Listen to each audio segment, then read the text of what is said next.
Welcome back, everyone, and it's time to go balls deep into the latest Black Clover chapter. And oh my god, this was literal flames.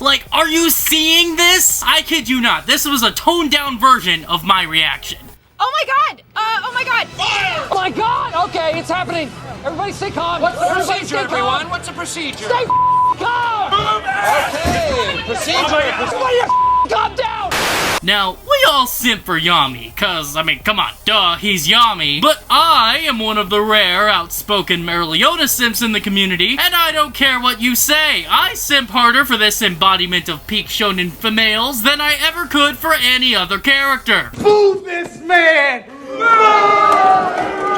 Ah, shut up. It's not like the whole video is gonna be me drooling over a drawing. Just most of it. Hey, yo, what the fuck? I'm just kidding, guys. I'm joking. Chill out. We actually have a lot to dive deep into today, and when I say deep, I mean deep. Of course! But in order for us to keep that up on a weekly basis, the way we always do, we need your help. You can show your support for the Anime Balls Deep community by lending us your mana and liking the video, subscribing, and smashing that notification bell, or in this case, slashing it with your anti-magic sword, so you never miss any of our balls deep analysis and theories.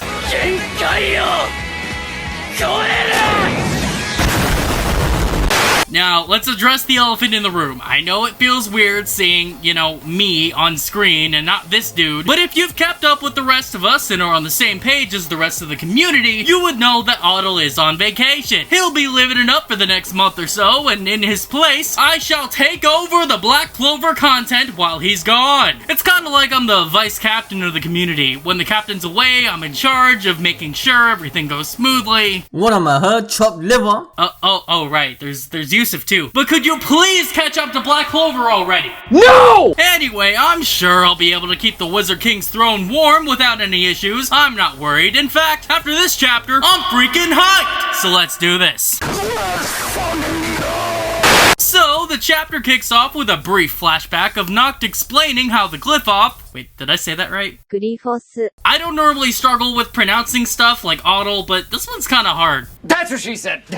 Anyway, however you pronounce it, Noct explains how the ritual works, and that it's made out of a huge circle that moves with 4 functions. One is at the center, which is where Yami and William are currently, and that is the ground for the Advent. The other corners, which make a triangular shape, are the activators, which in this case are the 3 members of the Dark Triad. Also, I'd like to point out that the manga clearly shows us that where they're placed matters, as it matches up with the actual concept called the Dark Triad used in psychology. All 3 members are placed in the same spots that you see on diagrams showing the different characteristics that fall under this category: psychopathy, narcissism, and Machiavellianism. Anyway, Noct explains that by eliminating all 3 activators, or defeating all 3 Triad members, they can completely stop the ritual, thus preventing the gate of the underworld from being opened and saving the day. There's also a strategy in place to stop the Glyphoth itself with anti-magic, but they can't pull that off just yet cause, the goat ain't here yet. Well, yeah, she is, but I mean the other goat, the baby goat, so to speak. He's still getting ready for his grand entrance. So in the meantime, they're just gonna have to try and take out the Triad members individually. There's also no guarantee that the anti-magic strategy will even work, because there's always the chance that Yami and William could still die in the process, and no one would feel like the mission was a success if that were to happen. Well, except Noct. I'm sure he'd be fine with Yami dying as long as the rest of the human race could still live. So the plan is to attack each of them at the edge of the magic circle by splitting into groups of 3 and striking simultaneously. He also warns that they may run into Dark Disciples along the way, even if there is a commotion outside, and if that ends up being the case, someone's gotta act as bait, which I think we all know who that's gonna be. Meanwhile, outside, we pick up where last chapter left off, with Goat Leona facing off against the legendary demon that suddenly emerged. Sadly, her initial attack didn't even phase the beast, and it's starting to look like nothing can. But Tabata is a man of taste, and he wouldn't bring back the best female in all of Black Clover just to have her be useless. Meraleona thinks back on what seems to be one of her past fights with Noelle's mother, Askir Silva, and how she was the one opponent her magic couldn't defeat, before thinking a little further into the future where she was training at the Yultim volcano when someone approached her. It's revealed to be none other than Noct, who is obviously there to fill her in on the plan to rescue Yami and William. And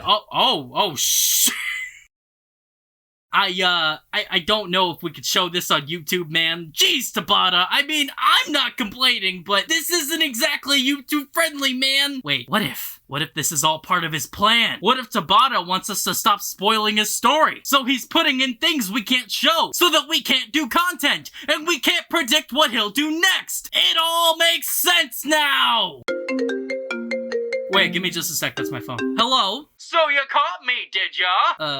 What? Yes, I'm trying to stop you from ruining my whole manga. Instead of reading my story, people are watching your videos. Well, I really don't think that's the... Your Black Clover videos all get between 300 and 500k views. I can't even get 100k volume sales lately, and it's all your fault. Whoa, man, just chill out a sec. I'm mostly mad at Otto. He's been doing this for weeks, but since he is not here right now, I have to yell at you! So screw you, Anime Balls Deep! Balls Deep copy magic! Reflect refrain! No!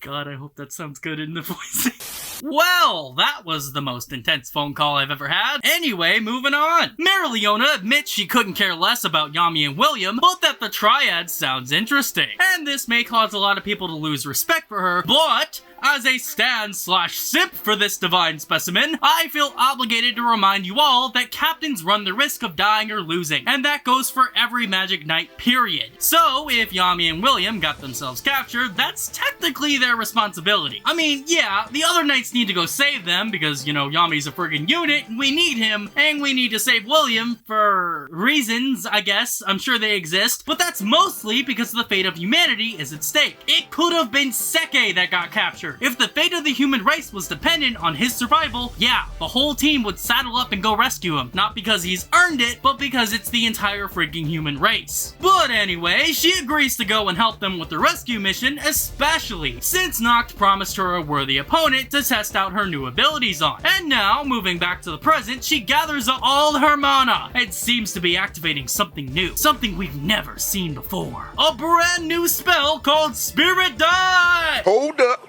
Wait a minute. Something ain't right. Okay, so this isn't Spirit Dive, but it sure as heck looks like it. It's actually called Embodiment of Hellfire, as long as the officials don't change it to something else. And bruh, I love the way this sounds and looks. Like, oh my gosh, how could you not stand this absolute beast of a female? This new form essentially transforms Merleona into, well, just what she says, an embodiment of fire, a living, fighting flame. While using this spell, her mana is absolutely through the roof, so much so that the resistance members from all the way down below can feel it beating down on them. And they even say it's like her body turned into mana. Anyway, she goes absolutely all out and starts using the giant demon's body as a means to get around, until she's right in the monster's face. We then see her charging up her fist like an absolute Chad as she yeets the demon up into the air from its chin, and then continues her flurry of attacks, causing the giant to get smacked down to the ground. But she's got that mada kind of energy. She ain't done just yet. She decides to crank up the heat and go all out, activating her new ultra-powered mana zone, creating a huge massive aura of flames around her, and like, she is hot. And no, I'm not just simping. I mean, she's literally hellfire hot. And she's like, it's time to go to sleep again. Permanently! Ending the giant demon with her final attack. And oh my gosh, I love the name of this attack. Like, get a load of this. Kalidos Brachium Purgatory Abyss. That is so freaking savage. Anyway, she turns that licked lookalike into a burnt churro, as we all knew she would, cause she's Goat Leona. Meanwhile, back in the Dark Triad's castle, the Yami and William rescue team pull up on the Triad members like, It's time to stop! And that's where this chapter ends. Anyway, that's all we've got for today, but if you enjoy this video and want to send us your mana, give it a big ol' thumbs up, subscribe, and once again, smash that notification bell. Thank you so much for watching, and we'll see you guys next time. Bye-bye! What are you doing? What do you mean? This is how I always end videos. Yeah, on your channel, not Anime Balls Deep. They don't want to hear you make their ears bleed. You know what? You're not even the real me, so shut up. Dumber me.